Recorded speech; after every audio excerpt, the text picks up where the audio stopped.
Tech news. इसमें कोई शक नहीं है कि मुख्यमंत्री के पद पर महाराष्ट्र के सीएम एकनाथ शिंदे जब से बैठे हैं। पूर्व अघाड़ी सरकार के नेता कभी एनसीपी से तो कभी कांग्रेस से तो कभी शिवसेना गुट से उन पर निशाने साध रहे हैं। इस बार पूर्व पर्यावरण मंत्री और बाला साहब ठाकरे के पोते पूर्व मुख्यमंत्री उद्धव ठाकरे के बेटे आदित्य ठाकरे के निशाने पर आए हैं एकनाथ शिंदे। सीएम एकनाथ शिंदे को निशाने पर लेते हुए आदित्य ठाकरे ने जो कहा बहुत ही चौंकाने वाला था। आदित्य ठाकरे ने कह दिया है गद्दार एकनाथ शिंदे से कह दिया है वो उनके सभी गुट के नेता दे इस्तीफा और करे दोबारा से चुनाव। आदित्य भी देंगे इस्तीफा और वो जीत कर दिखाएंगे, क्योंकि जनता के बीच शिंदे कुछ नहीं, जनता के बीच शिंदे गुट की पहचान तक नहीं। शिव सैनिक बनकर ही उनकी पहचान बनी है। बीजेपी में भी उनकी कोई बहुत बड़ी पहचान नहीं है बीजेपी से जुड़कर। ऐसे में एकनाथ शिंदे पर जमकर रंत का ऐलान करने वाले आदित्य ठाकरे ने एक और स्टेटमेंट दिया। आदित्य ने कहा कि देवेंद्र फडणवीस के साथ बीजेपी के साथ शिवसेना की होती सरकार तो मुख्यमंत्री होते देवेंद्र फडणवीस। एकनाथ शिंदे बैठे हैं मुख्यमंत्री के पद पर और उप मुख्यमंत्री बने हुए हैं देवेंद्र फडणवीस। इसीलिए आज महाराष्ट्र की ये दशा है। सीएम एकनाथ शिंदे से ज्यादा अनुभवी और ज्यादा बड़े पद के हकदार है देवेंद्र, लेकिन देवेंद्र को सीएम की जगह डिप्टी सीएम बनाया गया।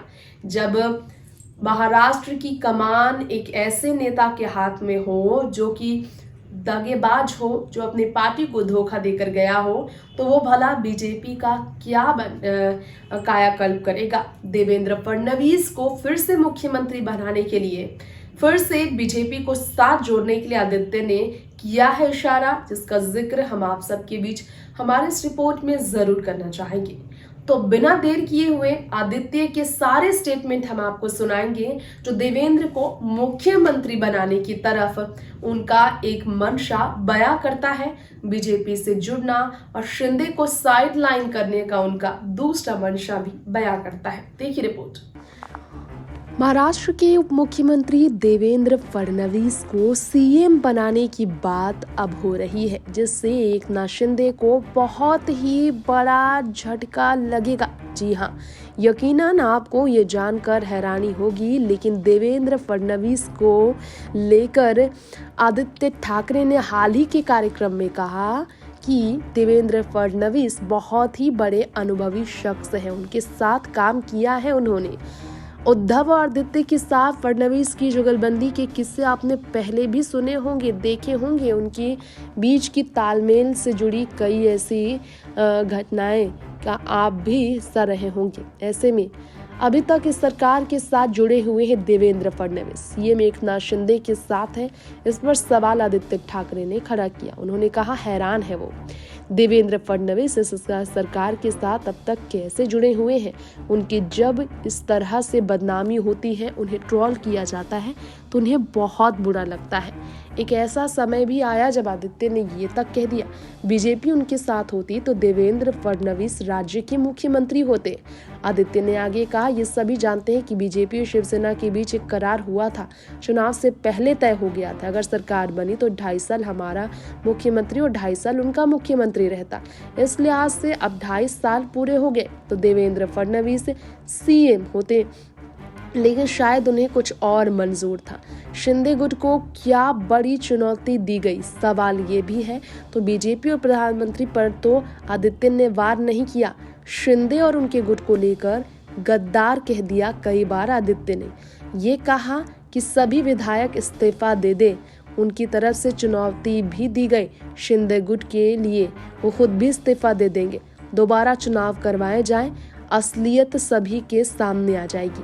आदित्य ने ये कहा कि जनता का साथ उद्धव और उनकी शिवसेना के साथ है, गद्दारों द्वारा तो जनादेश चुराया गया है। आदित्य ने इस बात पर जोर दिया कि इस समय वो पूरे राज्य में फिर चुनाव नहीं चाहते। 41 सीटों पर तो चुनाव हो ही सकते हैं। आदित्य हिंदू पर नर्म, शिवसेना में फिट नहीं, ये भी है बवाल इस वक्त का। जी हाँ, वो छवि नहीं जो बाला साहब ठाकरे की हुआ करती थी। हिंदुत्व के मुद्दे पर नरम रहते हैं आदित्य। ये भी उन्होंने कहा कि आदित्य ने जो भी स्टेटमेंट दिया है वो सही है। अपनी राजनीति होती है समय समय की। 60 और 70 के दशक के दौरान महाराष्ट्र में युवाओं को रोजगार नहीं मिल रहा था, हक मारे जा रहे थे। तब बाला साहब ने मातृभूमि का मुद्दा उठाया। जिस समय राजनीति कर रहा हूँ वो अलग है। अब लोगों के मुद्दे बदल गए हैं। उन मुद्दों को उठाऊंगा जो आज की पीढ़ी से कनेक्शन रखते हैं, ये कहना है आदित्य का। आदित्य ने कहा, राजनीतिक होर्डिंग वाला मुद्दा भी उठाकर विचार व्यक्त करते हुए कि राज्य में कहीं भी पॉलिटिकल बैनर या होर्डिंग नहीं चाहिए। इसका समर्थन नहीं करते हैं हम। जानकारी दी उन्होंने कि इस मुद्दे को लेकर सभी पार्टियों को चिट्ठी लिखेंगे। वो मानते हैं कि सभी को साथ आना चाहिए। जनता काम देखती है, बैनर नहीं।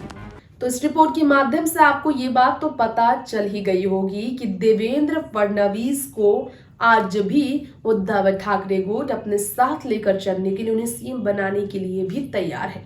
लेकिन शिंदे को साइडलाइन करने के लिए ये नई साजिश है ठाकरे परिवार की, या फिर इसके पीछे कोई और भी वजह है, ये तो वक्त बताएगा। फिलहाल हम आपसे यहीं पर इजाजत लेंगे। बाकी खबरों के लिए बने रहें टिक न्यूज के साथ। नमस्कार।